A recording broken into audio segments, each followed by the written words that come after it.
Monday, November 9th, the 20th anniversary of one of the most important events of the 20th century, the day the Berlin Wall came crashing down.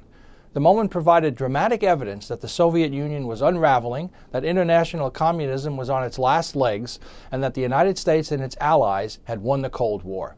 In the endgame, two presidents deserved much of the credit: Ronald Reagan and his successor, George H.W. Bush. Throughout the 1980s, Reagan had applied unrelenting pressure on the Soviet Union, a regime he once called an evil empire.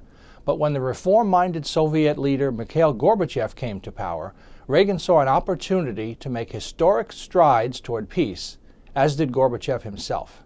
And the two formed a strategic partnership. On June 12, 1987, at the Brandenburg Gate in Berlin, Reagan issued a remarkable challenge. Mr. Gorbachev, tear down this wall. I was fortunate to have covered Reagan that day. I was at the site of the speech, and I admit that my media colleagues and I thought Reagan was being too naive and optimistic, that we would never see the fall of the Berlin Wall in our lifetimes. Reagan, of course, turned out to be right. Bush 41 also deserved a lot of credit for the way he handled the final demise of the Soviet Empire with prudence and restraint. He facilitated a largely nonviolent transition from communism that could have been a calamity if there had been more resistance from the forces of the status quo. Bush's point was that he would not gloat or embarrass Gorbachev. That might have provoked a backlash in the Kremlin. Memories of the Berlin Wall coming down are evoked at the Newseum in Washington, D.C., where panels of the graffiti-covered concrete barriers are on display.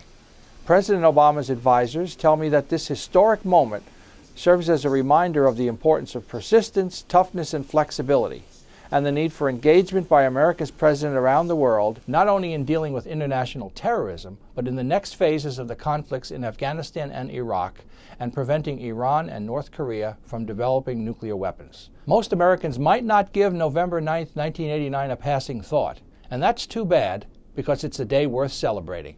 For U.S. News & World Report, I'm Ken Walsh.